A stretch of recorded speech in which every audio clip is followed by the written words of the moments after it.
Agora a gente vai para o cenário internacional novamente, porque as forças de defesa de Israel informaram que abriram fogo contra suspeitos na faixa de Gaza, que se aproximaram dos seus soldados lá no norte do enclave. O Luca Bassani vai chegar agora ao vivo com a gente, o nosso correspondente internacional, para atualizar essa situação. Luca, isso caracteriza de alguma forma uma quebra daquele acordo que já foi assinado pelo Trump, pelo Netanyahu, aquela negociação que já realmente foi feita, um acordo de paz foi assinado, mas de repente tem um ataque como esse. E aí? Bem-vindo.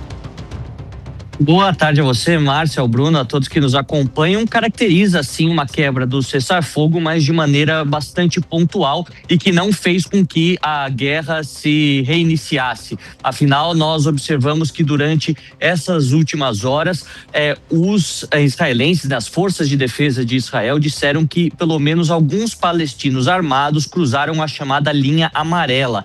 Esta nova linha, este novo perímetro onde estão os israelenses nesse momento e que foi determinada pelo presidente Donald Trump. Naquele momento, sentindo-se ameaçados, os israelenses abriram fogo e acabaram matando 6 pessoas, de acordo com as autoridades palestinas locais. Apesar disso, não há nenhum tipo de outro registro de quebra do cessar-fogo e, obviamente, de novos ataques de artilharia, de soldados ou até mesmo bombardeios por toda essa região.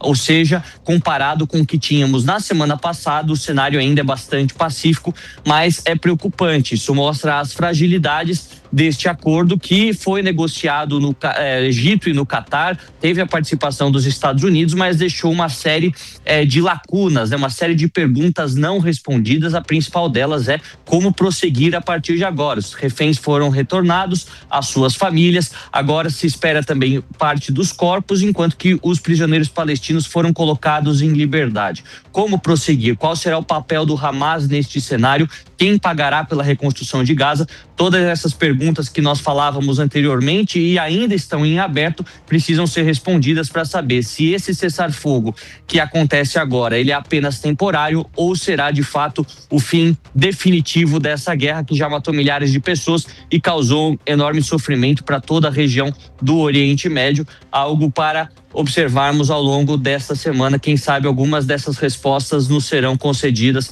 à medida que novos encontros acontecem.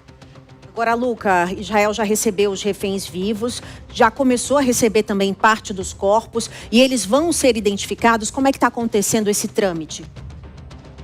Pois é, essa é outra questão que pode caracterizar a quebra do cessar-fogo. Afinal, Israel colocou como uma condição indispensável para parar com os bombardeios receber os 20 reféns vivos, algo que aconteceu na segunda-feira. Todos eles se reencontraram com as suas famílias, cenas muito emocionantes desses reencontros esperados por tanto tempo, mas também há 28 corpos de pessoas que faleceram, infelizmente, ao longo dos 2 anos. Até agora, apenas 4 corpos foram devolvidos e identificados pelos israelenses. Fizeram uma análise forense que, de fato, confirmou as identidades daqueles que foram levados no dia 7 de outubro de 2023, mas ainda faltam 24.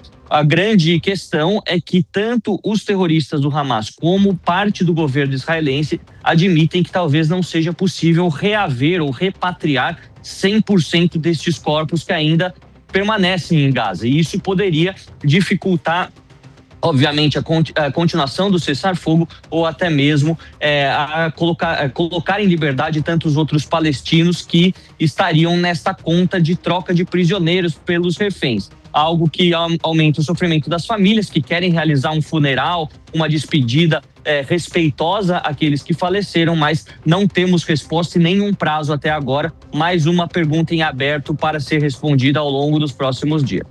Luca, uma última pergunta rápida para você. Os mediadores internacionais, já se sabe quando eles vão começar a agir?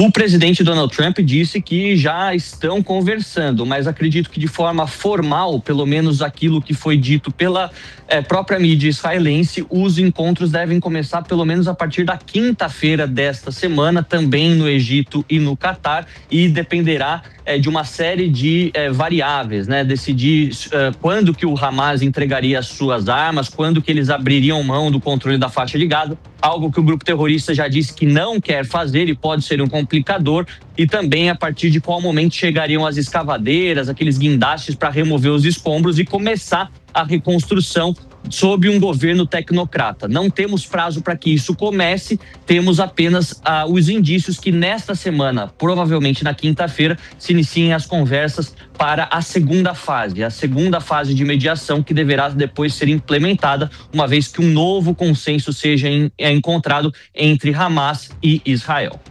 Obrigada, Luca Bassani, pelas informações. Qualquer novidade você volta ainda hoje em tempo real. Agora a gente abre a conversa para os nossos comentaristas, começando pelo João Belucci desta vez. João, o que a gente percebe é que essas lacunas que o Luca falou, né, chegou a comentar agora com a gente, são cada vez mais visíveis, né? E quando o Hamas diz que não vai entregar as armas e há um novo ataque de Israel em Gaza, matam-se 6 pessoas, expõe-se também mundialmente que o acordo é frágil e que ele pode a qualquer momento se dissipar, né?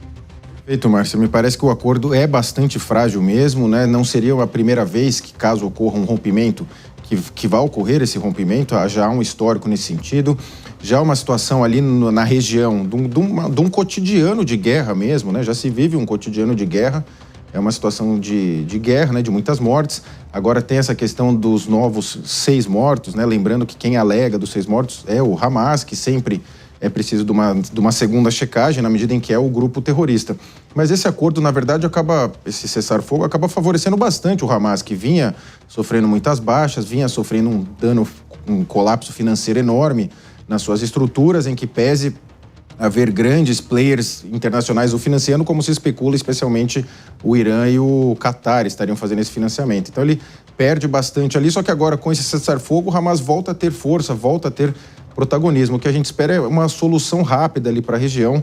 Acho que a parte principal vai ser essa que o Luca Bassani mencionou, a questão da reconstrução da faixa de Gaza, ali daquela situação de deterioração total que ocorreu em razão dos bombardeios de Israel, e a questão do governo. Qual vai ser esse governo teocrático que a ideia é implantar para conduzir uma mudança ali? É esse talvez o setor mais sensível, na medida em que você não tem instituições sólidas na faixa de Gaza, e o Hamas é um grupo terrorista que comanda todas as instituições.